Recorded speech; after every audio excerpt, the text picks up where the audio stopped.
Hello,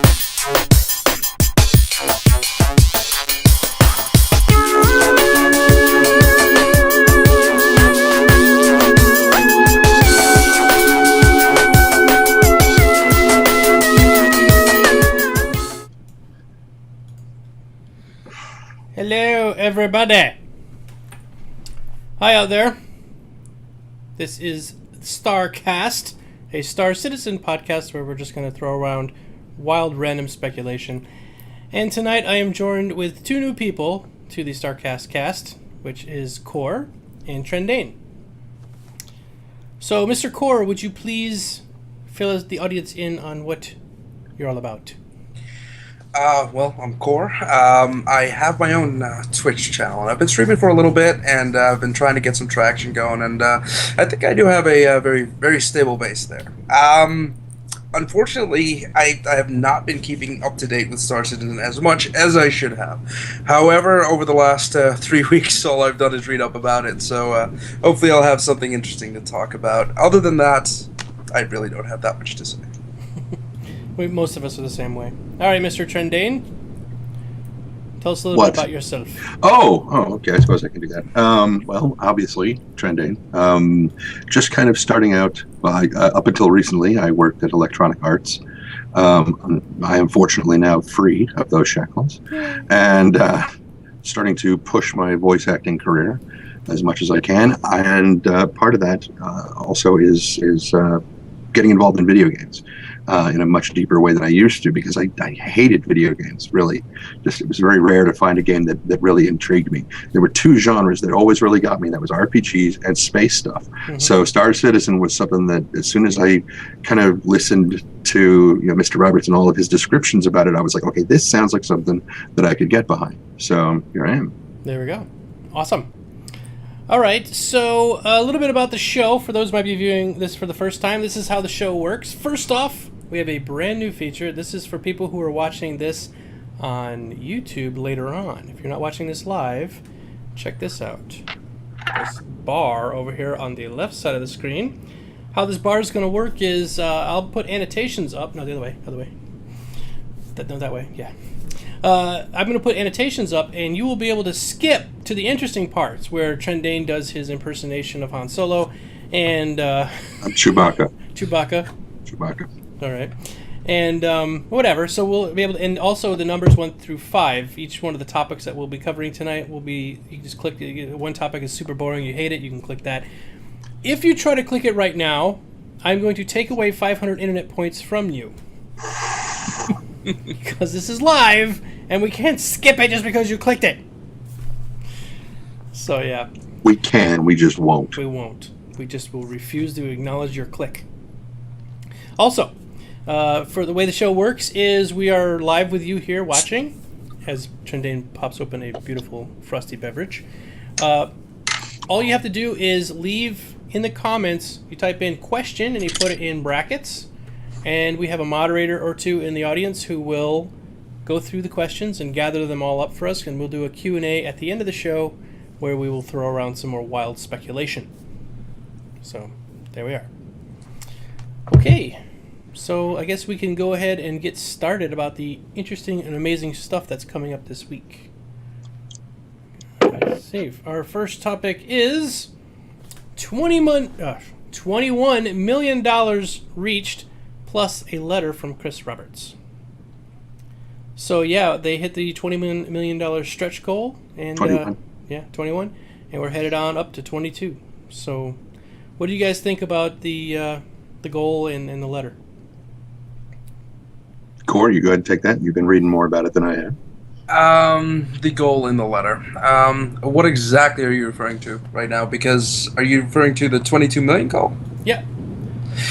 Right. The 22 million goal, unfortunately, I've expressed my vocal concerns about about the facial capture feature from Infinite Realities. Even though it is a brilliant feature, I don't believe too many people will actually be able to take advantage from it, since they'll only be using this at certain conventions. So that'll limit the usage of it to only a very small populace. And I don't really feel that it's that big of a stretch goal for from personal consumer standpoint. However, when it comes down to putting infinite reality faces onto actual NPCs and make it seem like a lot more realistic, that would actually be really cool. That's one thing is because they're going to be able to do this, even if they're scanning in random people at conventions, it means that there's a possibility they will be able to have 5,000-6,000 different character heads that you could pick for one of your characters, and you might find somebody who looks a little bit similar to you, has a great beard or whatever, and then you can use them as your avatar for your character, or not just your avatar, but your actual character's head. Yeah, I do see what you're saying about it not being as widely available for all of the population, but I think you'll be able to dig through it. Like, what is it? Arma. The Arma game, there's hundreds of different heads you can use for that. What do you think there, Mr. Trendane? Well, bringing up the thing that the general populace not being able to, but not having the financial wherewithal to take part in something like that, those that want to do it to get their face into the game, like it's a perfect opportunity for like a model to try to say, this is a new avenue for me to try to get my face into, and that could work. But what would worry me in that case is the legal precedent, because models make their money on their being paid for their faces to appear in different media and whatnot, and so the contracts that would have to be signed at the con that have to be very, very careful in their wording of that and how things going to play, because even if somebody didn't want to play the game but they just wanted to get their face into the game so they can say, look, I'm right there, that's a little scary from a legal interpretation standpoint. Yeah, I can see what you're saying. That could cause a lot of iffy scenarios, especially if it's somebody who goes into it thinking, oh yeah, go ahead, scan my head, throw it in there, and then that person becomes a prostitute on some planet somewhere, and it's totally representing what they really wanted that character to be like. Then they can cause all sorts of legal problems too. Yeah, I didn't even think of that. Yeah, very strange. So, what's the $22 million stretch goal? You mean the $21 million? No, the next one. The next one for 22. Okay. The $22 million is something a lot of people are getting really excited about. Do you want to take that one, Trendane? Which one is it? The Xi'an scout ship. Oh, we're going to talk about that, yeah, in detail later on. That's actually one of our topics. But yeah, so go ahead. Well, if we're going to talk about it in detail later, I can hold off on that and focus on the other part of the letter, which was the salvaging thing. Yeah, that's our next topic. We'll go ahead and just fire that up then. Okay. So does this mean that the thing will now move down to the one? No. It just stays there static. But they can click it later on. Click it. Later. Yeah, they're all pointing the wrong way. It's this way. Well, I can't tell. I haven't got my thing mirrored. Anyway. So, the new... it's not a class. It's profession. Profession. Thank you. Has been unlocked now. Correct. It is actively unlocked. Yep. And going to be incorporated as being a salvager, which, if you for me, it's kind of like the beginning of the TV series Firefly, where they're salvaging. Well, it's kind of salvaging. The goods off that derelict ship. And I mean, for me as an explorer and that kind of, that's really, really interesting. And one of the things that came to mind, and I should have turned on my iPad because I have all my notes written here for this thing, is if you're traveling out into completely unknown territory, let's say there's like a pirate ship that's about to be boarded. They put booby traps everywhere inside this ship, little molecular fuses that you can't see. It's like you step on this and it gets stuck to the bottom of your shoe. I think Captain Picard did this once, and he steps on the next thing and it combines these two elements and explodes. Or maybe there's pathogens within the ship that you don't know about. I mean, there's all kinds of risk that goes with the reward of the potential finds with a salvage kind of thing. But it also goes along with exploration. And one of the other things that it mentioned in the letter was the possibility that you might be the first, you might make first contact with a completely as yet undiscovered alien race, and that is very, very cool to me. That is. That's pretty epic. I'm looking forward to that because I'm going to be an explorer too. What do you think there, Mr. Core?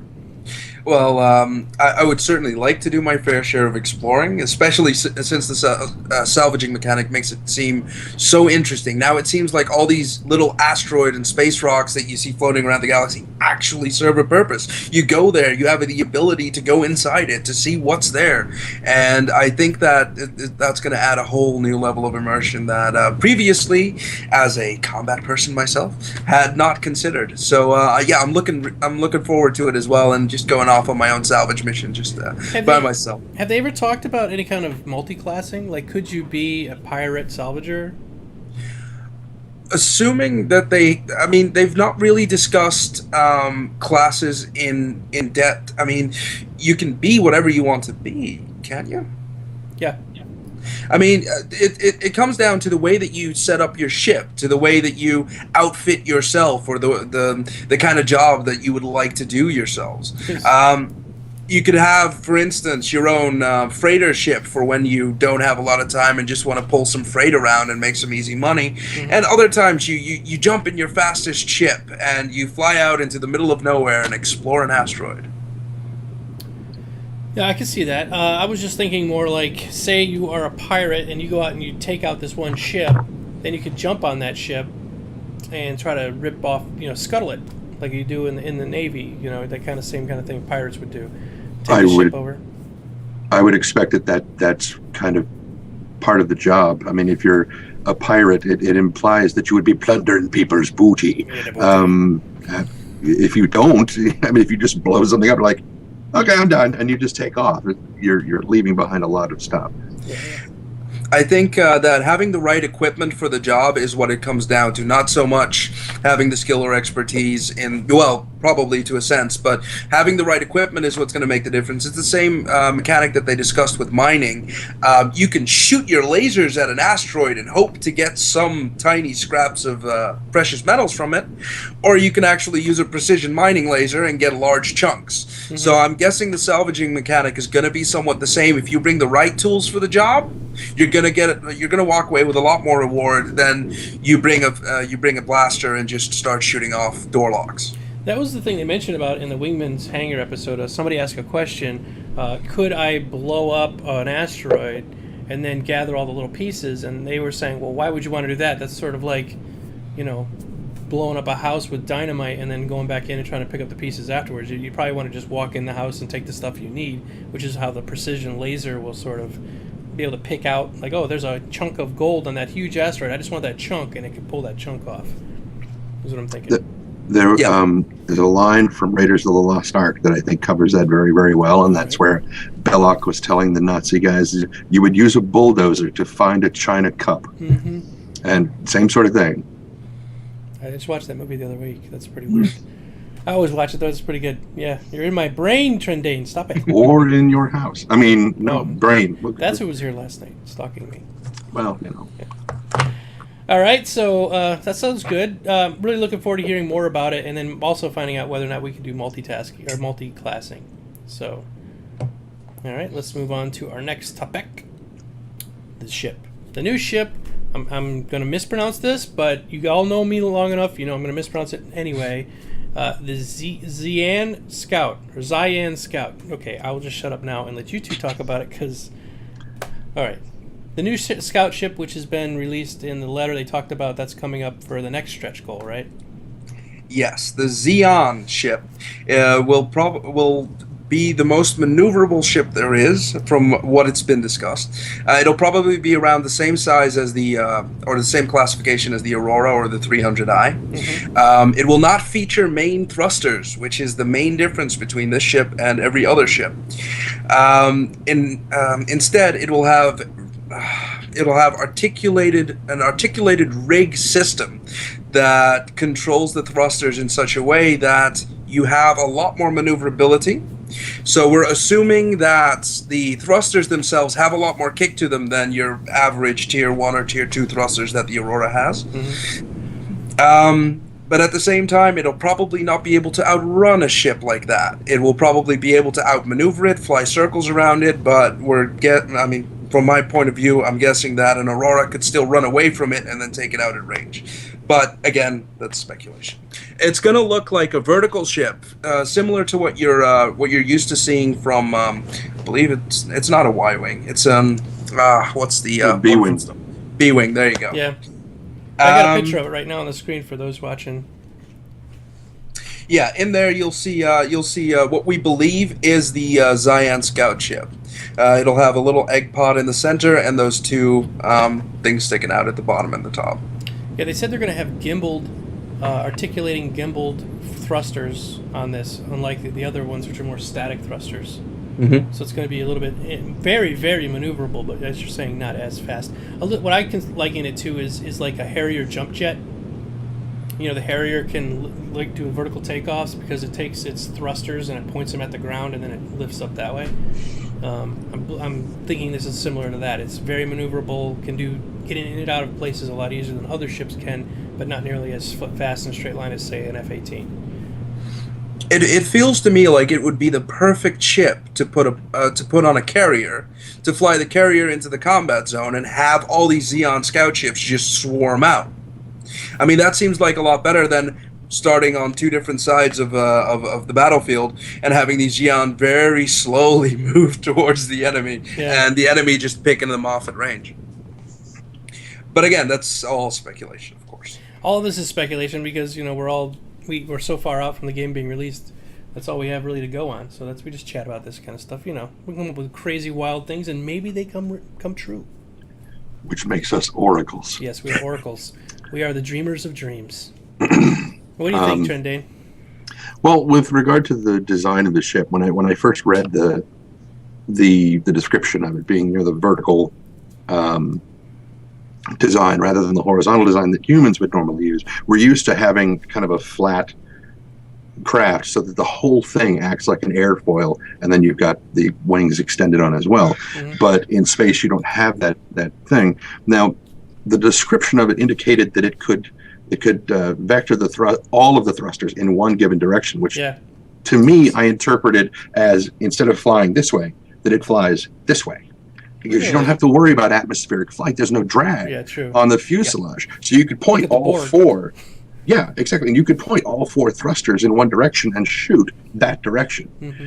Yeah. Which made me think of, what would the tactics be like of flying against one of those ships? You know, would you try to take it into an atmosphere so that they have that atmospheric resistance to reduce their maneuverability, or would you take them into a nebula if they weren't going to follow you into the atmosphere of a planet? Something that's going to make them have to push or fly sideways to cut down on the drag. Mm-hmm. It just was the first tactical thoughts. For somebody who doesn't like combat, I still have to think that way sometimes. Yeah. So it was just kind of some of the stuff that sort of came to mind, which then brings, what do the carriers look like? Because their launch bays have to be vertical instead of horizontal, like on the Battlestar Galactica. No, the ones we see in the Bengal. Yeah. Thank you, the Bengal. Yeah. Again, no clue. They might be able to fit into the Bengal Harrier straight up, like vertical, mm-hmm. but we don't know yet. But if they can fly any direction, couldn't they just turn horizontal and land on the deck? Like, you'd be sitting in the cockpit sideways, but maybe the cockpit's on a gimbal too, and it can rotate. Yeah, that was an interesting point. I was talking to someone about that earlier, and I mentioned that because the entire ship is situated around that egg, the egg kind of gives away the impression that you might be able to move the parts that are on the top and on the bottom, just move them around the egg to indicate which way it's going to go. Yeah, and that might give that extra bit of maneuverability there as well. And like Trundane just said, if it's going to fly sideways, it'll just create itself a bigger target for long range weaponry as well. Yep. Which kind of factors into the whole, we don't have a lot of protection and we don't have a lot of heavy armor, but we can outmaneuver you. Because that's literally what the ship is trying to tell you. Right, it can literally fly circles around you while you're trying to shoot at it. It's like all the way underneath you now, and it's shooting at your belly. And by the time you get turned around, it's shooting at your top. There's definitely some advantages about being completely maneuverable in space like that, especially space combat. All right, that's a good one. All right, just real quick, another reminder. Please write questions that you have that you'd like to talk about in Q&A at the end. Just write them in brackets. Just write question, and we will get to them as we get to them. at the end. And thank you, Mr. Pasta, for the clarification on the pronunciation of Xi'an. Xi'an. There you go. I told you guys I was going to butcher it. I was going to pronounce it, but I don't expect you guys to do that. Yeah. We'll go with Xi'an. All right. Next one up. Okay, so this is a big one.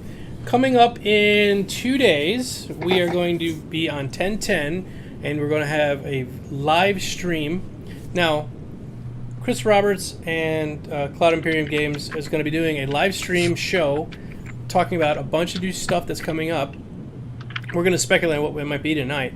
But after that show, we're going to have another live stream of our show, which will be like a post-cast.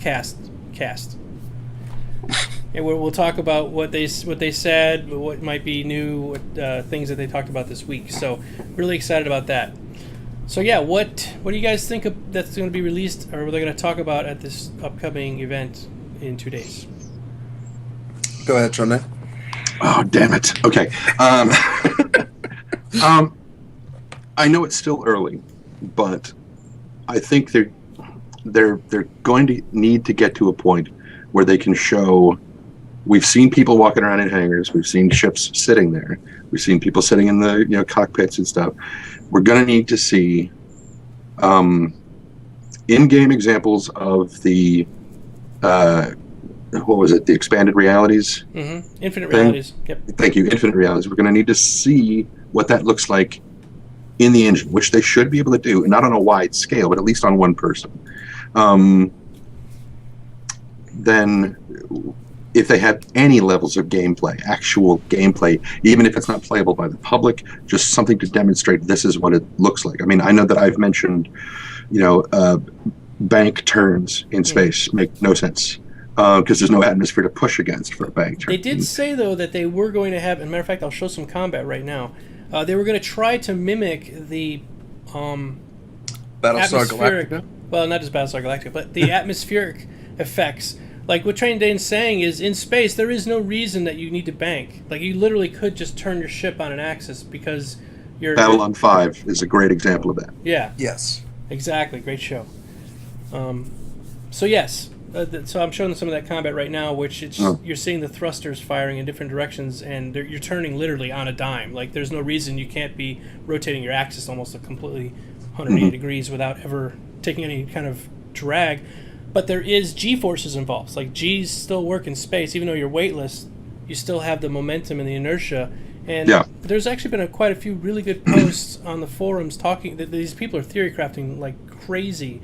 But talking about the different weights of the ships, the different types of engines that they have, the different types of thrusters they have, and how maneuverable they're going to be compared to each other. Like the Hornet, which is on the screen now, compared to a Freelancer. How is it going to be able to turn? Who will be able to outrun the other one? That kind of stuff. Right. Sorry, yeah, I interrupted your that's okay because mentioning the reaction control thrusters and using those to rotate the ship faster, as you said, yes, that'll reorient the ship, and then you have to overcome inertia and its effects on the pilot, which is probably why if you're going to be piloting any kind of a combat ship, you will almost certainly have to have, a flight suit that is going to kind of do the leg squeezy thing to push all the blood back up into your brain. Because that's still there. It's still there. Gravity or not, yeah. And then, if you're going to try to do extreme maneuvers about that, you have to overcome inertia in the way that you can turn around, but you have to overcome inertia to get going back the other direction again, which could be used to simulate a bank turn if you're firing RC thrusters while you're pushing forward, but you're nosing up at the same time. It will kind of simulate a bank turn. Right. But the harder they push into hard science with the game, the more the theory crafting of the public becomes very, very, very solid. And, okay, if they're going to do it, they have to follow these rules, or they better have a damn good reason why they're not. Right. Is the physics in space in this game different than the physics in real world? Because physics are the same across the board, and that's why the quantum physicists are trying to figure out that level, because if they can figure out quantum physics here in our own world, it has to be the same across the galaxy, and they could be able to do things like warping and all that.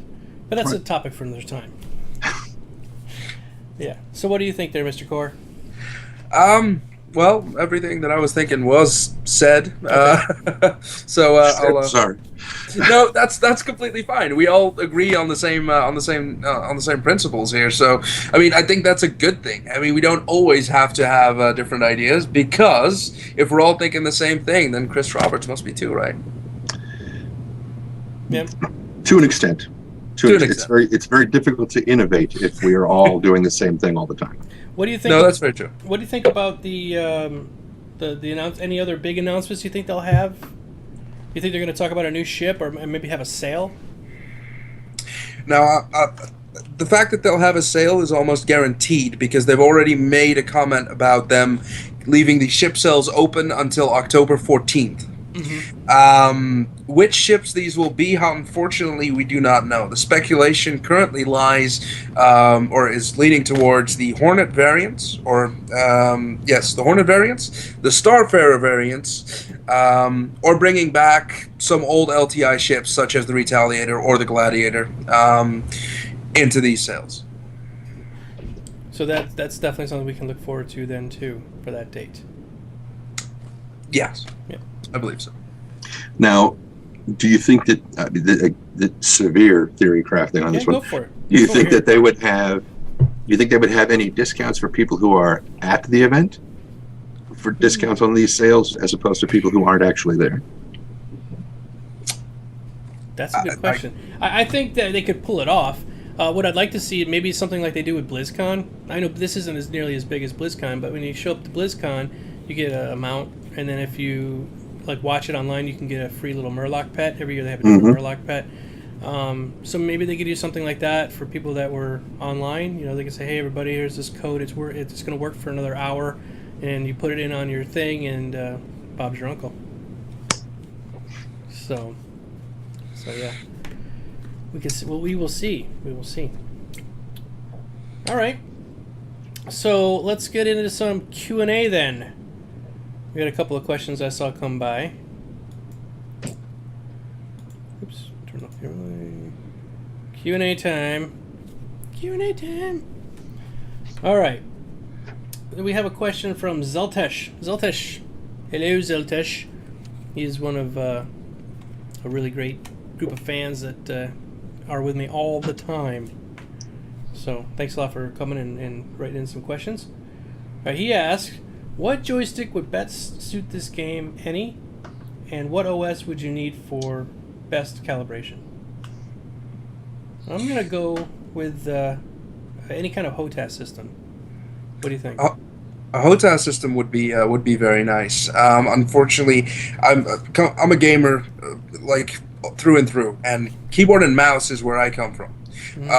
However, I've been looking very heavily into HOTAS systems, and I'm leaning towards the X65 because the actual joystick doesn't move, and that seems like it's so it's just so I'm gonna snap that thing right off, like it just because it doesn't move. The one he's talking about is made by Cytec, and it's really heavy duty, and you just basically the more friction or more pressure you put on any one side of the joystick, it registers that, and then if you want to turn really hard, you just push harder.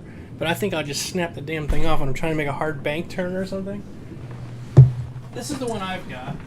This is the X52 HOTAS system. It's out of focus. There we go. Got this on eBay. I think it was $100. It wasn't very much. But it rotates on an axis and all the joysticks and buttons and stuff, and then it comes with a throttle. I think my joystick that I have, which is somewhere out in the garage, I believe it might be from the Paleolithic era. I'm not sure. It is okay. If you have like one of the old CH products, like one of the old analog deals, they even make an adapter to be able to put it into the USB, because those old CH ones are amazingly well built. Yeah, I think mine plugs into the parallel port, so that'll tell you how old that thing is. That's what I mean. Yeah, Eric Pasta just said game port to USB. Exactly.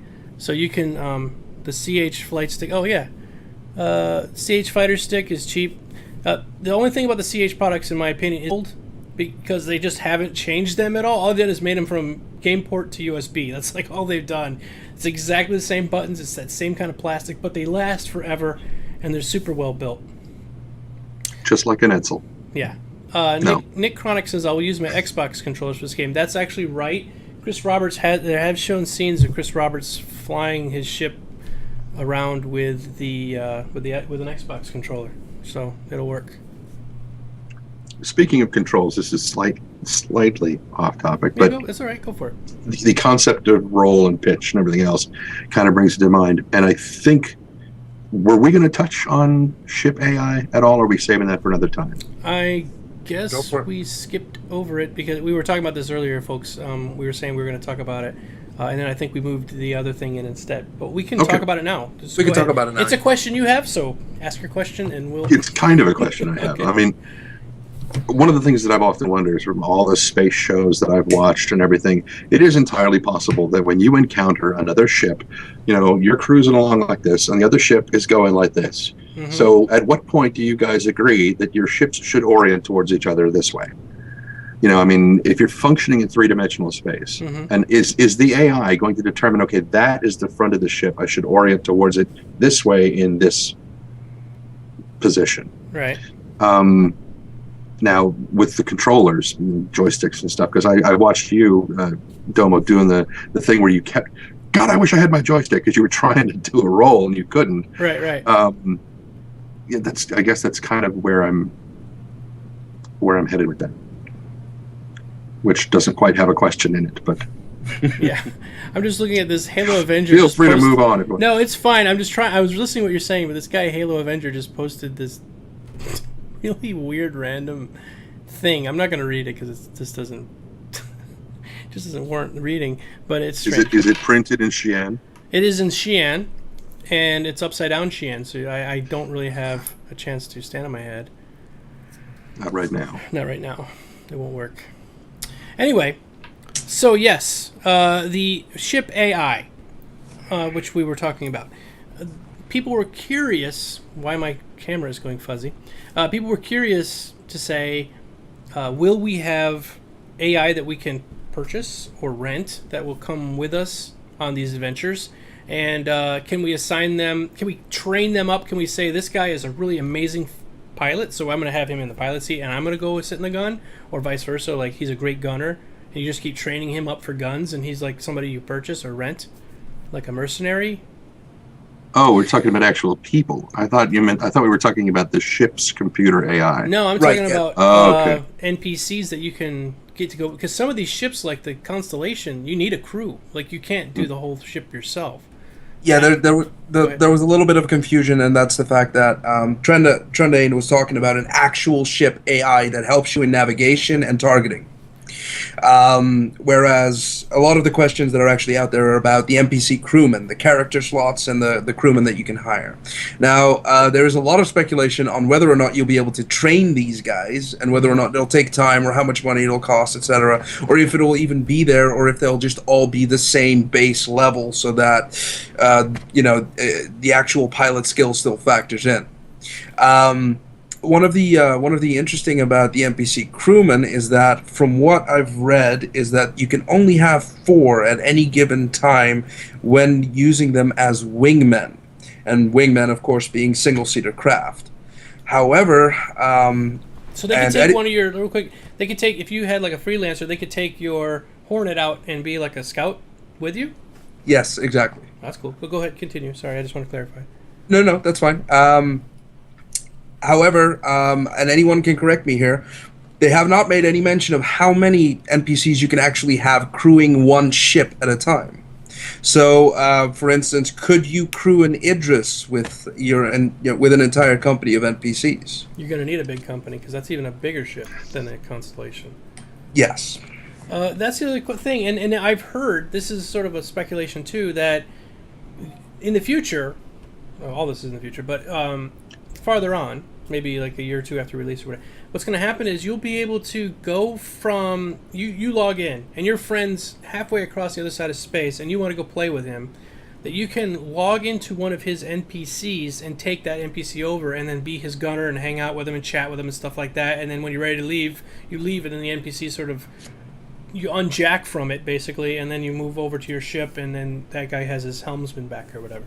Yeah, Matrix style hot seating I think is going to be really interesting, because you could literally fly your own fleet.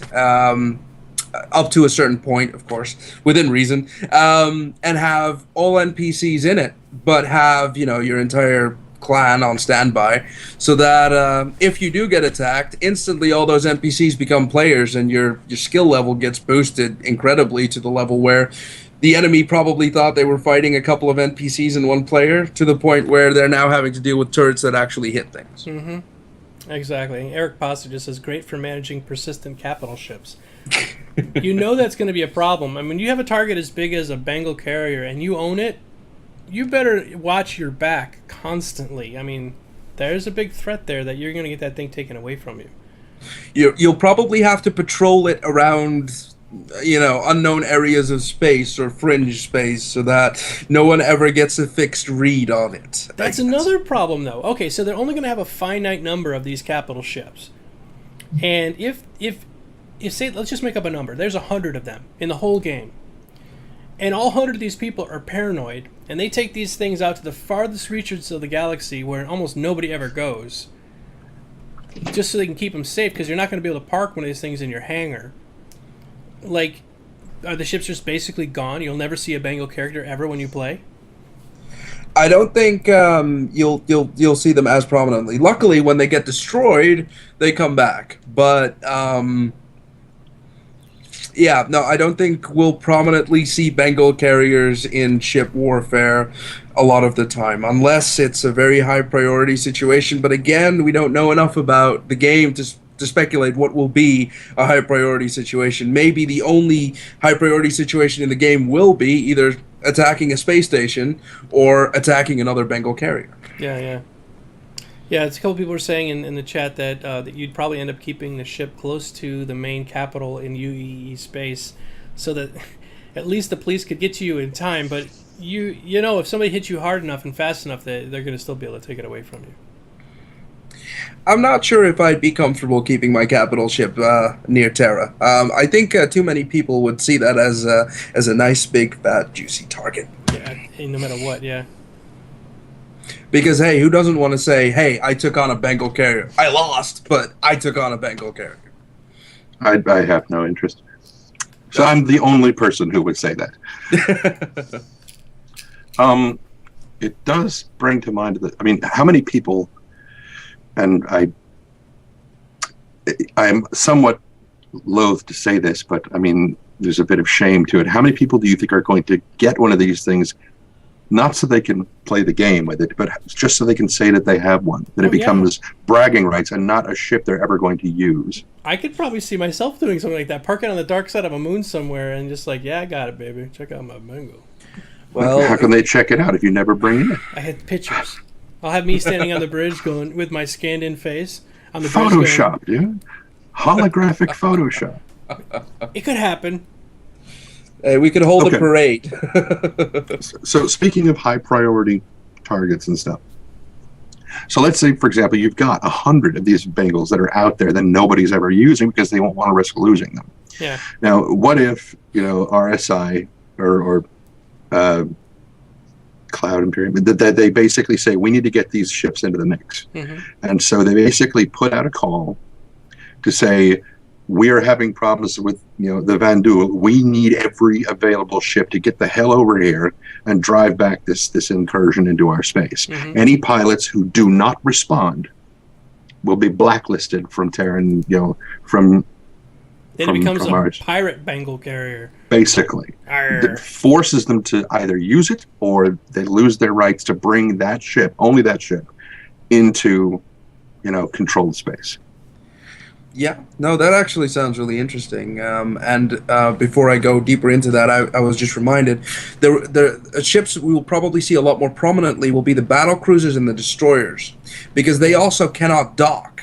Right. So these ships will probably be, in more excess than the carriers, because the carriers are huge, whereas destroyers and battle cruisers will probably be a lot smaller, but carry a lot more firepower, nonetheless. And I I really like the idea of an actual AI threat, such as the Vandul or the Banu actually coming in, and preferably a little bit early on, so that we get a real sense of duty in the beginning at least. And then you at least still have the feeling that we at least banded together to fight a threat at least once, because you know how players are and you know how the player base is going to be. Eventually, larger clans will start hoarding things and take their anger out on each other. Yep. Sounds good. All right, we have some more questions. Let's go ahead and skip on into them. Another one here from... How will NPC crewmen know hostiles from friendlies in combat? This is from Warpman Imp. I don't know. I don't have enough information on how the NPC crewmen work to know exactly how it'll function. But I'm guessing it'll be like a modern day combat RFID system where, if they're in your clan, or if they're not currently attacking you, or you have them on your friend list, or some modifier like that, will give you the will give you the opportunity to either tell your NPCs, or your NPCs already are coded to know whether or not they're friendly or not. Yeah, I'm thinking just even like a tag system like you have in World of Warcraft. Somebody starts attacking you, then they become red, then the NPCs are able to shoot at them. Yes, yeah. What do you think there, Trendy? Anything different you want to say? The first thing that came to mind was intentional imperfections, specifically coded into the NPCs, so that maybe they've part of their backstory, their generated backstories, that they were involved in some big war, so maybe they get a little bit nervous around combat situations. And you're like, okay, these guys, they're not enemies, but they're not quite friends, so we're in negotiations, everybody chill, everything's fine. Something happens, this guy panics a bit and squeezes off a shot, but then you've got combat being initiated by an NPC, and that could be... That is tricky. A little bit of a pucker factor thing going on there. A bit, yeah. But then you would also, presumably that could be part of the NPC interaction. You're wandering around the ship when you're in the hangar or whatever, and you're talking to your NPCs, your crew members, and you find out that one of them is a little bit, edgy around these particular types of situations, and maybe you send them to counseling or whatever. Just That's what the airlock is for. Yes. You've seen it in plenty of sci-fi. We will be speaking to Dr. Vacuum today. All right. Let's see. Next question. What do you think of the people buying multiple sticks for controlling all 6 freedoms of motion, considering they will fly by wire? That may invalidate that approach. This is from Boil Down. Right. Do you know of anybody using multiple sticks? No, I do not. But I think that like 4 joysticks or something. No, he's talking about 2. Oh. Well, mine has a throttle and the joystick for moving, but you just talk about 2 to control two different axes. I think he's talking about using one as a thruster control and the other as as an actual ship. Well, no, never mind. They both do the same thing, except probably one controls different thrusters from the other, and allowing it to... The calibration would have to be perfect, but still, it's possible to do. Until I had heard about multi-boxing, I didn't think it was possible. But then it became kind of a norm in World of Warcraft. People Maybe he can... multiple characters at the same time. Trondane, do you know anything about this topic? No, but I think it would probably be far less expensive and possibly a little bit more, because the impression I got was an array of 6 joysticks and like having a finger on each one trying to... You're not a freaking octopus, Yeah. If you are that skilled, go play Guitar Hero and kick ass. Yeah. But what I got was, my first thought was to use, instead of joysticks in a case like that, was to use a leap motion controller, so that you can literally have your hands be your ship and you can move it in all 6 axes at the same time. Oh, he clarified here real quick. He said some people think that they can control all 6 directions of motions by using 2 sticks. I say because of its fly-by-wire. Yeah. Yeah.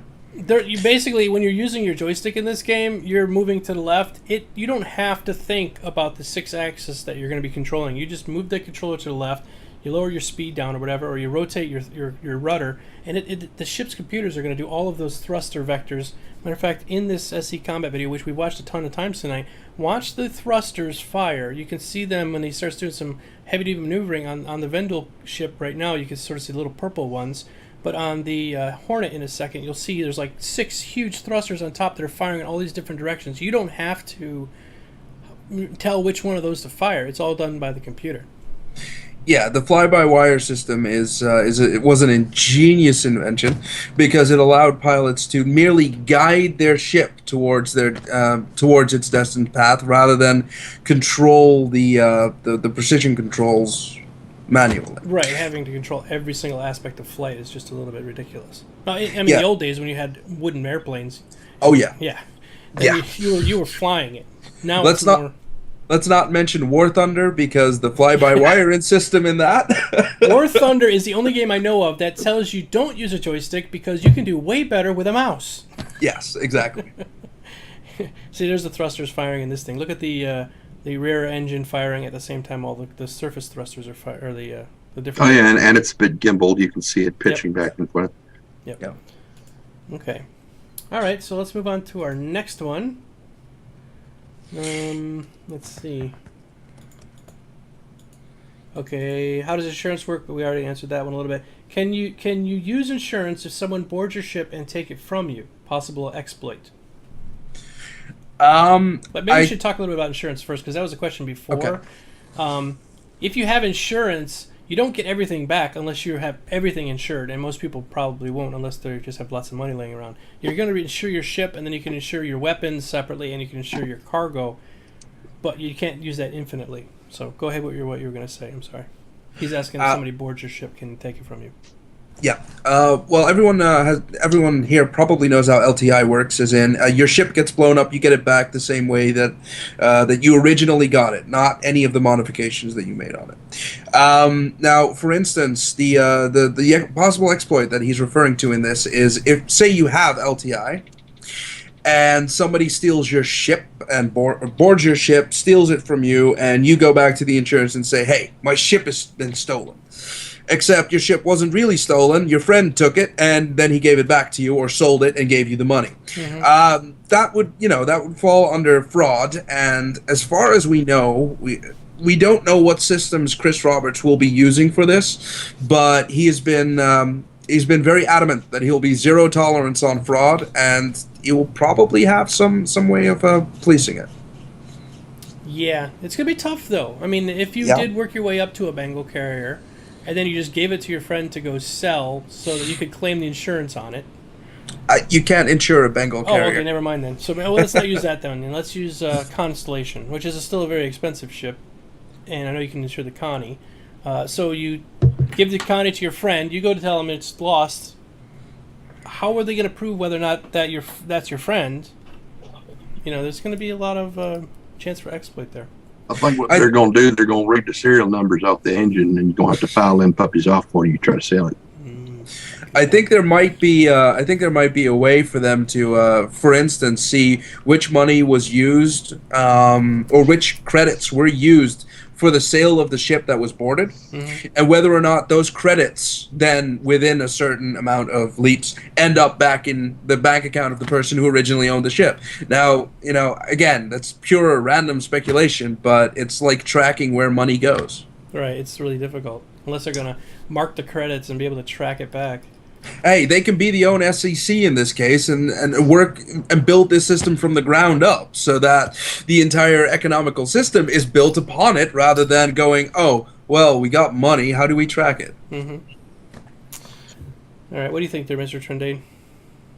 I think that, well, jumping back to insurance just as a base, I would suspect that depending on the type of ship and if you're going to be getting insurance for it, you will probably have to make quite clear exactly what you're going to be doing with said ship, because the greater the risk to the ship, the greater the risk to the insurance company itself and their interests. So if you're going to be doing something in a high piracy area, I'm sure there will be clauses in your things that say, okay, we're only going to restore 50% of the value of your ship if you are going to intentionally operate it in this area. Mm-hmm. I don't know how far that would go. Well, they could follow probably modern insurance things, real life stuff. The precedent is there. Right, actuation tables and all the other stuff that they use in the insurance company. And hell, maybe it'll not be an automated system, but it'll be more along the lines of you lose your ship and you actually have to file a claim and go, I lost my ship. This is what happened. And do it with a cam. You have to have a webcam and be like standing there going, "Excuse me, Mr. Roberts, I lost my ship. Can I have it back, please?" How old are you, son? 4. Was it really your ship, or did you steal it from your dad? Yeah. Have some really hard ass woman with horn rimmed glasses going, "I don't know about that." With the beaded pearl. Yeah. Oh. Yep. There's no greater power in the universe, man. Yeah, evil. All And, right. to all these people currently talking about laundering money and stuff like that, you're forgetting a core aspect. You can have more than one account. You can have a buddy log in on that second account, steal the ship, never ever transfer the money back to the original account, and now you still have double the money, just split across 2 accounts. Yeah. So you don't, yeah. They've got to have a way to catch that kind of stuff. They do. They It'll get used up. Yeah. All right. So the next question is, this is from Dragar. Do you think the joystick is going to be superior to other input devices? I'll go with this. I'm going to say yes. You're saying no, Core, but I'm going to say yes, mainly because Chris Roberts is a Master Race PC Master Race person who believes that this will never show up on a console.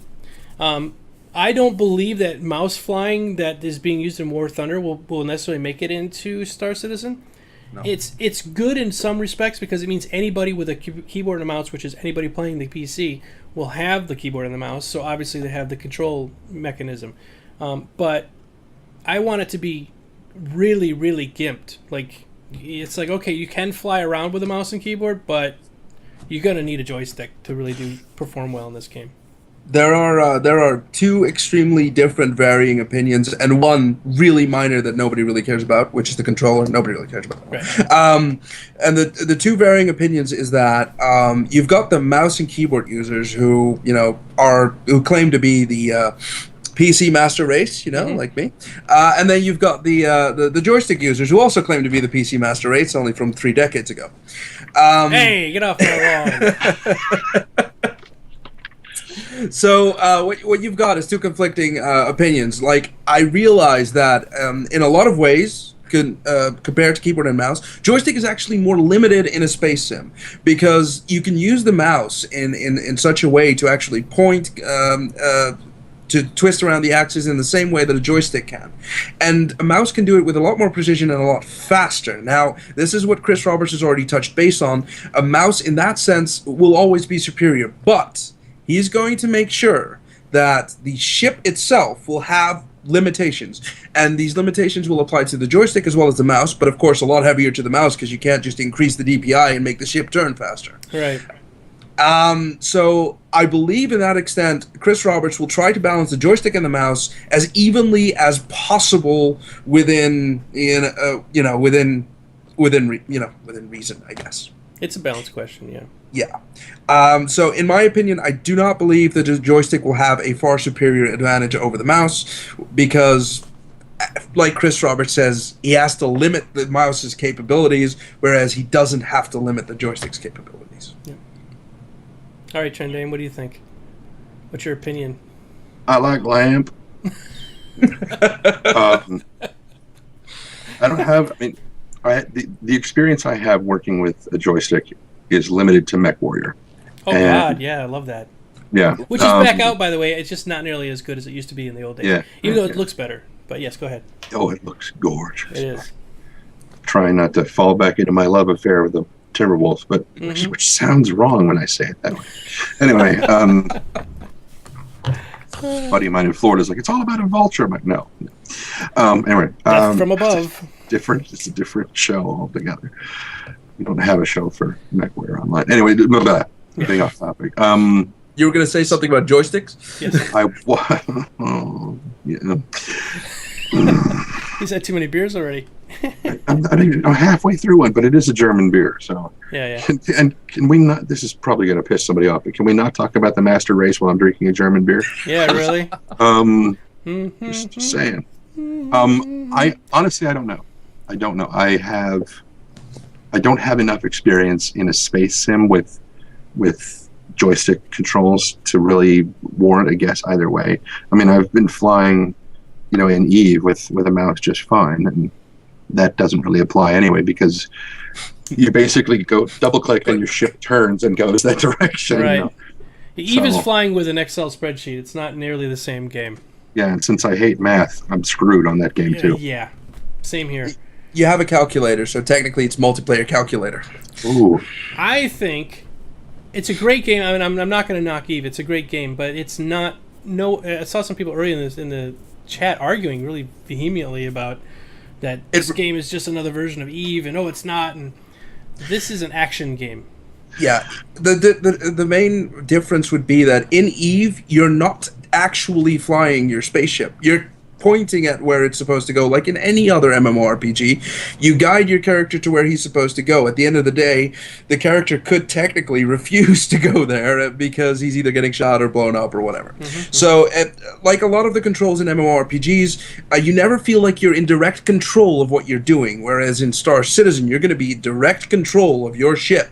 Yep. And you're going to point it at the enemy, or you're going to run away like Trundane. No, I'm running away too. I got myself a freelancer. That's a tank, but I'm moving. I'm leaving. Sayonara, sucker. The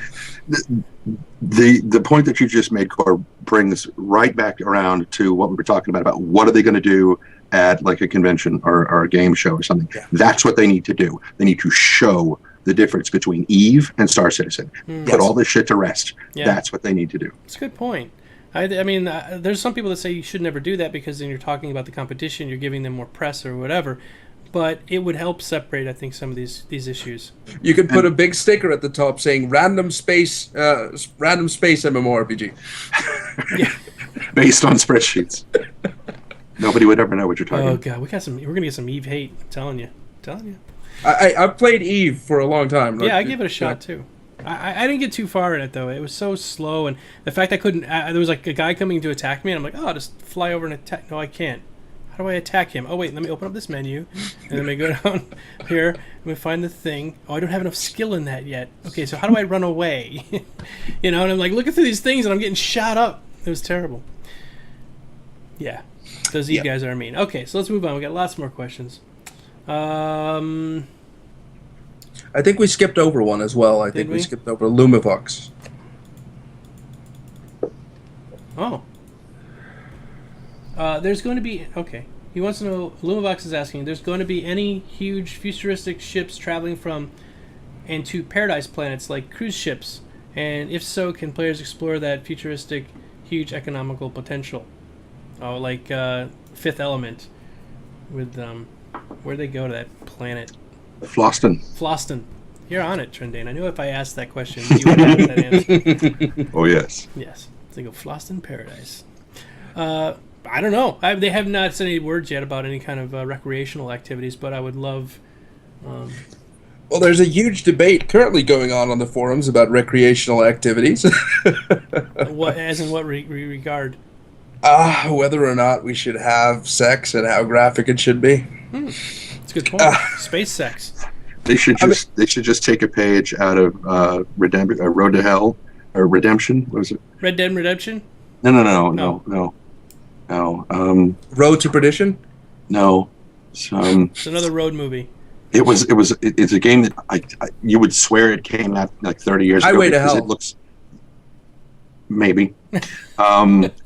It's hideous. There are several sex scenes where everybody's wearing all their clothes, and I mean all of them. And they're clearly doing it, but they are clearly wearing all of their clothes. The animators could not be bothered to make a nude skin of these characters. It is horrible. It is horrible. Sorry, go. Just go. Oh man, I'm gonna just sit here and gag for a while. I mean, for the for the social aspect, it could give the role players something more. But to be honest, if it was a feature, it'd literally be just me clicking, do it, Do it all the time. Yeah. do it, do it. Do it. Oh, we're going on a mission. Wait, they could do it a little bit like it. like they did in Dragon Age, where it could be more something you work your way up into and sort of like have to figure out the right ways to get. Can we not phrase it that way? If I come back from a tough mission and I see a red light above the door, I'm sorry, but I'm just gonna wave my UEC around and just walk in. Find one of the triple-breasted horrors of Eroticon 6. Exactly. We really derailed different flavors of milk from each breast. I don't know. Good. I don't either, and I don't. That was a strange Douglas Adams reference I just threw in there. All right. So, let's move on. We're derailed pretty far there. Okay, what's the next question? We've got a lot. The one about moddable ships. Yeah, moddable. Okay.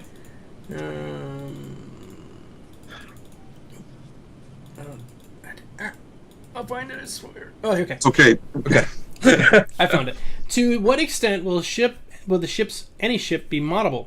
Can you take it apart and assemble it into something completely new, or are you stuck with the basic layout referring to its design? This is from Painless73. All right. From what we've seen so far, especially if you have access to the hangar module, which is a great little thing if you're a backer. I'm going to show it right now. It has a little console, a little holographic console interface, to which you can select your ships on the right, and you can browse through the ship parts. Now, the ship parts there are the main thrusters, the weapons, the power plant, and a couple of other things that I can't, for the life of me, think of right now. But as you can see on the stream, there's a couple of things there, including the cargo. These kind of things will all be can all be interchanged. We've already tried, and there's a screenshot somewhere but I cannot find it right now. There's a screenshot somewhere of someone who took all the weapons on a Hornet, all the thrusters on a 300i, and put them all on an Aurora, and the ship looks ridiculous. Like a porcupine. It has two main cannons sticking out of the little feet on the Aurora. It has a missile rack that literally sticks out of the top of the ship, and it has the main thruster of the Hornet, which is literally inside the ship. You cannot enter the ship because it takes up the entire ship almost. So how small the Hornet is too. We've played around with this a little bit, and to that extent, you will be able to swap out parts. I don't think the parts of the Hornet are interchangeable with the Aurora in the final product, because it'll probably be limited to the actual companies that make the ships, or maybe there's going to be universal parts. We don't know that yet. Mm-hmm. But what we do know is that almost every single part will be able to have its own characteristics. You can increase the power on it. You can increase the for a weapon system, you can probably increase the rate of fire or increase the amount of power that it puts out. You can even overpower your own, overcharge your own power plant. Yep. To make it more powerful. But of course, all these things are going to factor in the weight of the ship, how it's going to react, what parts of the ship are going to suffer because of it. But all of these parts on it will come in a standard variant, and you can mod it and shift around the values to a very high extent. And I think that's going to make a big difference for people who want to use their ship as a mining ship and don't really need the power for their shields, or because they're a mining ship, they want power for their shields. Mm-hmm. Whereas a combat ship that focuses on high damage and long range doesn't really need their shields and uses the power for something else entirely. So they should be able to, for example, set their forward lasers to 3% to cut a baby space whale out of its dead mother. Yes. I want to do that. I think that's episode 128, Star Trek The Next Generation. Yeah. So yes, you will be able to mod it, and that's the really cool. And now I want to be able to put stickers on my ship. I want to put logos. I want to put paint it black, so I'm in deep space, people can't see me. Maybe tint my windows. They CIG has been very, very, very hush hush about that. What we all know is that they're going to be using a skins system. Now, how elaborate or how many skins there will be, we currently don't know. We've seen a couple of modders take the initiative themselves and completely overhaul the way that the constellation looks, and it looks amazing. Yeah. Looks amazing. However, whether or not we'll actually have a feature in the game itself as to put on decals or take off decals or just a giant space penis on the side. Sorry. Go ahead. Well, it's kind of what my freelancer looks like, to be quite honest with you. We don't know if they'll really allow that sort of stuff, or how much of that stuff they'll actually allow, and whether or not we're allowed to literally paint our own ships. But probably in due time, it will be so. Mm-hmm. Very good. Very good. All right, let's move on. That was a long one. We spent a lot of time on that one. It's good. Okay. Question. In War Thunder, which realism arenas do I fly in? Is the mouse the best even in full real... Okay. You cannot fly the historical and the full realism mode with the mouse. I don't believe. I think you can fly, but it's really crippled, right? Or can't you fly at all? It almost limits your mouse to being only able to make minute adjustments. All the other adjustments come from the elevator, the rudders. Yeah, you can, like, when you're playing in the arcade mode, it's amazing. Like, you just point your mouse where you want your plane to go, and it just goes there. Like, you want to go up and to the right, you just move your mouse up to the right, and it'll catch up to that spot eventually later on, which makes it amazing because you just like line it up with a target. Okay, I want to hit this guy. Point your mouse at him, just wait for the plane to catch up, and you just hold the mouse button down and shoot at him. It's like super easy, and you're dead on accurate every time. So yeah, that's a good War Thunder question. Okay, question: what is Trendane's beer of choice tonight? Let us see it, Mr. Trendane. I'll zoom in. Okay, tonight's is a Schneiderweisse Wiesen Edelweiss. I think I can get it in there close enough for you to see. Edelweiss. Yeah, I figured somebody would wind up singing the song. Yeah. So what's it like? Is it a fruity, dry? What is it? It's kind of a Hefeweizen sort of thing, so it's kind of a wheat beer sort of flavor. There's a bit of that citric tang to it.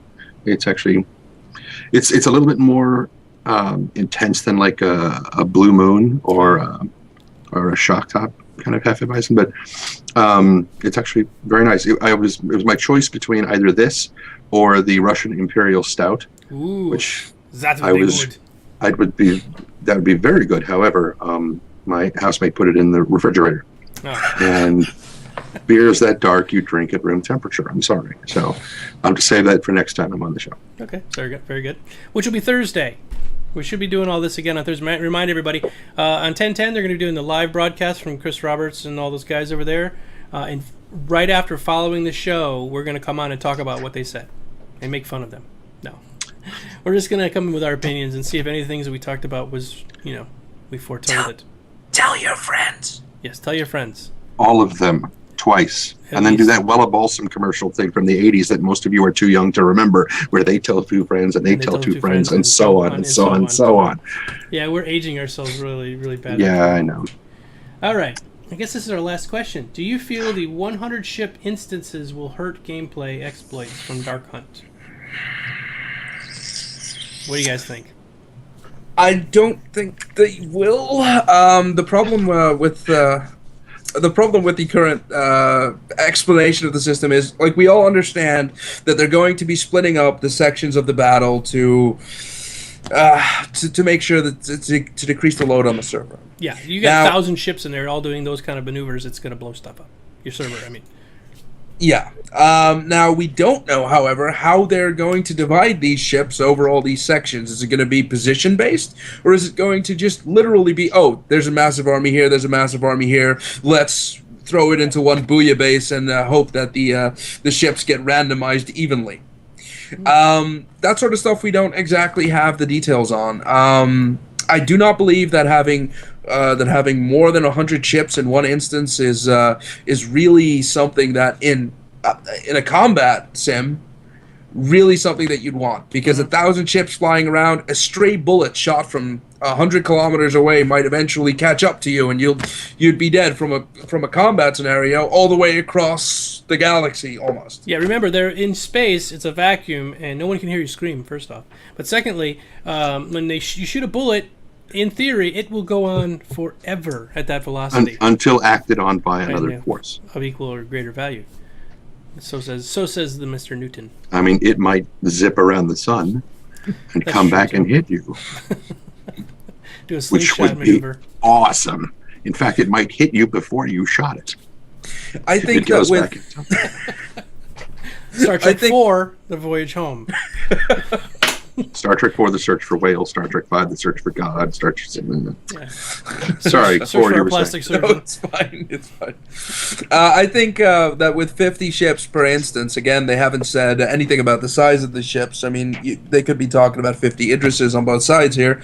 I think with 50 targets on the enemy team, you'll have plenty to shoot at. And let's not forget, you die, you're out of the fight. Regardless of how many ships are in the fight, or how many combat instances are currently going on around you, you die, you are out. So remember that 1,000 ships really isn't that preferable in this kind of combat.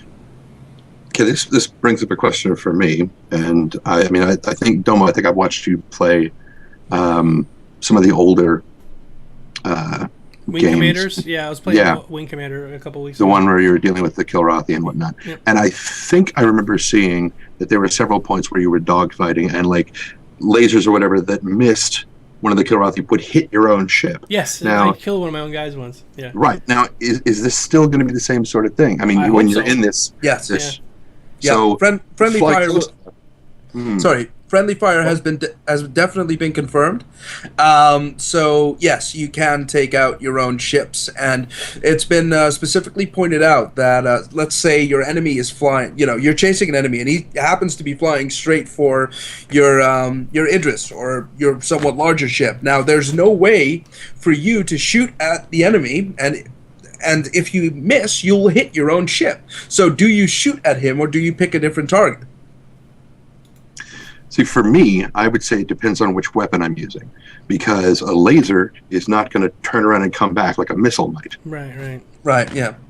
And then once you get within a certain range, almost like the safeties on submarine torpedoes and whatnot, it'll just, it'll either veer off or whatever, so that it doesn't risk damaging the larger ship or whatever. Then you wind up with people who are doing the Return of the Jedi thing, where they're cruising on the skin of the Star Destroyers just so that they can try to get some, we'll last longer than we will against that Death Star. And it's a tarp and whatever. That actually brings me to another interesting thing. We mentioned War Thunder already, and a large issue in War Thunder is that planes often seem to be crashing into each other because either people are too lazy to move, or they seem to just want to kill you with their planes rather than shooting you. I have like a whole hangar, and I usually end, if I'm gonna go start off the mission, I always start out with my lowest plane first and crash it into somebody, and then I come back with my good plane later on. When you've sort of called the herd a little bit and everyone's spaced out. Because if you go in right off the bat with your best ship, or your best plane, it's going to get taken out like that, and then you're screwed. So sorry, go ahead. What you were going to say? Well, my issue becomes is in Star Citizen. You don't have an entire hangar of new planes to choose from. Yeah. But you might, but you can't get there immediately. So you probably won't have as many ship-to-ship collisions in the sense that you're going out of your way to do it. However, what if you crash it into the bridge of an Idris? That's a good point. You take your little Aurora, fly it right into the bridge, and you've lost a 10,000 credit ship or whatever, and he just lost this major expensive ship. I don't know the prices on these things, but it's a good point. What do you think there, Trendane? I think that if they're going to build a ship that big, there had better be backup control centers. So that if you do lose the bridge, when I was in the Navy, you don't lose the ship. Yeah, I used to drive. It was funny. I drove my ship in the Navy when I was in what was called aft steering. I was in the lowest, farthest back point of the ship, and I literally had the rudder behind me, a big steel circular thing. I mean, it was massive, It was being pushed by two pistons, massive pistons, and I literally would sit there with this little wheel and drive the ship. Like they'd call down and say, "Okay, move to 110," and I'd move to. I was driving the ship where I couldn't see nothing at all. But yeah, so I think they could do something like that. Have some sort of backup area. But it would still take everyone out in the bridge. Yes, true. Yeah. But don't put all your eggs in one basket, as they say. Keep a few, eggs for the scrambling, somewhere on the dorsal side. And again, how much is that damage going to affect the actual ship operations? I mean, yes, having backup bridges is nice, but if it does actually, if one tiny ship like that penetrating the shields of an Idris can act as a extremely large projectile, it should do a hell of a lot more damage than a couple of missiles ever could. And there's a whole other thing, whereas if in the real world, if a plane flew into our bridge, it would blow up the bridge, but all the air in the ship did suck out of the ship. You got that problem too. Or now the whole ship is a vacuum, and you're gonna die anyway. That's why we have hatches and bulkheads and stuff. Yeah. Now we got a couple more questions. We got some new ones coming in. We'll probably go for another 10 minutes or so because we're actually a little over our time. But let's see. Will friendly fire be 1-to-1 damage, or will it be reduced? That's from Dark Hunt. I don't have that information right now. I believe if I trust Chris Roberts to do what he wants to do, it'll be 1-on-1. Yeah. That's what I would presume. Yeah. There's no saying that just because you hit a friend that it has to be reduced damage. It's just going to be straight up. And besides, your friend might not be a real friend, right, guys? Right? Yeah. In combat, will you be able to hit specific areas to damage engine, weapon sensors, or just a big pool of stuff? I think I saw this on the Wingman's Hangar. We talked about this. There will definitely be specific areas of damage. That's why I pointed out the crashing of the Aurora into the bridge. Because different parts of the ship will have different levels of armor, and shields are pretty global, as in some ships will have multiple shield generators, some will just have one that projects around the entire ship. They, of course, are varying strengths, but when we're talking about literally the ship, you got to imagine the ship being made of paper, because this is what they've commented on a lot of times. Once the shield is gone, the actual armor of the ship is not going to last for very long. And when it comes to like bigger ships, you're going to see a very, very big articulation on the actual parts of the ship. As in, if you want to take out a turret because the turret's bothering you, you take out the turret. If you want to take out the engines, the thrusters, you can do all of these things. And with the smaller ships, it's going to be a lot harder to do, but it will be possible to take out individual parts. I think so too. Yeah, absolutely. I mean, I just was doing that in Wingman the other day. I was fighting a big Kilrathi ship, and I just sat there pegging his engine the whole time, and he couldn't hit me because I was just at the right spot where I was between the two turrets. So he was shooting at me, but I was close enough where I was just pegging that engine, and it took me forever, but I took it out. So I think that could be done in this game too. What do you think, Trindane? I think that was when you kept getting hit with engine wash, wasn't it? It was, yeah. There was like this engine wash thing. Well, you're really on the ball, Trindane. You're watching all my stuff. I feel like I like balls. I can't wait. I've forgotten what the hell we were talking about. Yeah, I lost it too. Oh well. That's okay. So we got what? One more question? No, I think that was it. No, we have one more question. One more. Okay, last question. This is the last question. In combat, will you be able to hit? No, just we just had that one. Yeah, that was the one we were just talking about. Yeah. Okay, fine. Maybe that's why I didn't. Whatever. Shut up. Leave me alone. Okay. Do you still want to answer the question, Trundane? No. Okay. Prime UK just says there was a missed question. Can you speculate how the AI crew will work? Will they work like mercs in EverQuest? Does anyone here know how the mercs in EverQuest work? I don't remember. Sorry. Never played it. I played it, but it's a long time ago. As far as what I know about the AI crew, we don't know in what kind of severity they'll have varying personalities. We do know that they can look different. We don't know how skill level is going to influence their ability because we haven't heard anything about skill levels. But how NPCs are gonna work is you select them to be part of your crew, or you hire them to be part of your crew, depending on whether you have character slots or you want to get them from in-game. And they will join your active roster, and they will stay logged in with you for as long as you're doing the mission, or maybe it's going to be mission specific where you hire specific crew for specific missions or things like that. So for those of us doing exploration, that could be a very long time. Yeah. Yep. And you might have to pay them a lot of money. Mm-hmm. Where are they going to spend it? That's a good point. On the triple-breasted horrors of Eroticon 6. You might have to put up a red light above your bed, There you go. No, you just hang the never mind, on the doorknob. All right, last question here. Dark Hunt. Will accidental damage cause the entire UUE to become hostile? So you're flying along and you shoot somebody, or you're shooting at a pirate, and there's a Bengal carrier sitting behind him, and all of a sudden now you're pegging the Bengal carrier, and it goes, "Hey, stop that!" And you accidentally did it again. They go, "Okay, that's it. We're shooting you now." I don't know. Maybe they'll have a warning system to say, "Okay, you do that again, we're going to shoot at you." From what I've heard and what a lot of people have speculated, the UAE is not going to be an instant bad hammer of death machine. Right. So it's not like when you shoot someone or kill someone or steal someone's ship in UE space, it's not going to be like, they're all here, they're all around us, and you like instantly the cops die. in real life. You have to wait for them to show up, and if you're far away. And if you're a citizen, they show up quicker. Mm-hmm. So it's going to be more along the lines of that. And I think that when you just shoot someone by accident, which, might happen, I think, the UE will show up and not instantly start attacking you, but maybe send you like a comm relay or, ask both parties what's going on. We don't really know how that system's going to work, but there will be tapered responses to appropriate situations. All right. What do you think, Trendane? I'm inclined to agree. I don't think it'll be like a, hey, dude, come on, watch your fire. You're kind of blowing our shields. We're getting enough of this crap from everybody else. We don't need it from you, too. And that the next time you do it, they're like, okie dokie, fine. You guys hang on. And every gun trains on you. It's like, have we made our point clear? Yes, okay, I got it. No problem. And that's enough. Yeah. I can see it.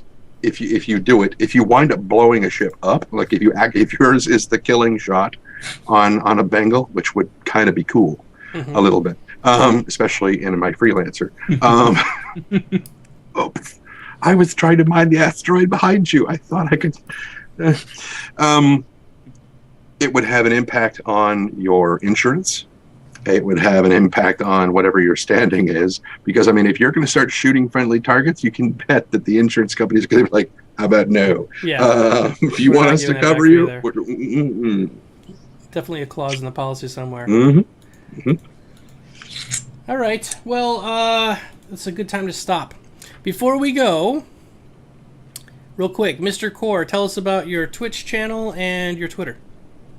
All right, so I have my own Twitch channel on twitch.tv /core of existence. I'll type it in the chat real quick. And this is where I stream about 6 hours each day. Unfortunately, currently, I haven't been able to do that for the last couple of days or so. However, I will continue to try and strive to keep my 6 hour goal. I'll be streaming any type of new game. I'm a variety streamer myself, and of course, as soon as we have more of Star Citizen, that is exactly what I'll be showing and what I'll be bringing. What are you playing now? Right now, we're playing Battlefield 4 and GTA 5 online. Awesome. All right, Trendane, tell us a little bit about your channel. Mostly it's just on YouTube, and for right now it's almost exclusively daily vlogs of me going, oh god, here's what happened to me. I was like down at the mall and I was trying to do my laundry. And no, it's, if you look back in the dim times, before I really knew what I was doing, which is like 3 months ago, I have like some World of Warcraft audiobooks. Basically, there's an achievement in World of Warcraft called Well Read, and there's all these books in game that your character can pick up and read. Yep. And how many of the books did you actually read, or did you just crack them open and put them down? Yeah. That's why I'm doing them as audiobooks. Okay. Now I did them on a really shitty Logitech headset, now that I've got working equipment that actually sounds decent, I'm going to go back and remaster those. I'm going to read all of the in-game books from World of Warcraft. I'm going to read all the ones from Skyrim, and once Elder Scrolls Online comes out, if there are any from Star Citizen that they're like data logs or whatever, I'd love to do those too. I think it would be really, really fun. But that's basically what I do. So remember, everybody, Trendane is a professional voice actor. So he is currently looking for work. If you guys have any projects or anything like that, that he might want to jump in and do with, just throw him an email. So Trendane@gmail.com. Real easy to find. There you go. All right, everybody. I guess that's it for tonight. Thanks a lot for coming and joining us. It was a really great show. You guys are awesome, and I think it was really informative. Remember, if you're watching this on YouTube, over here is the bar. You can skip or go ahead. All that stuff. Yeah, Trendane's got it right this time. Pointing the correct direction. Exactly. Thank you so much, Mr. Core and Mr. Trendane. It was a pleasure to be here, and to everyone currently watching, thank you guys all very much for being here. Yeah, it's really great. And we will see you Thursday night after the live show from Star Citizen. All right? Sure. Be careless. See ya.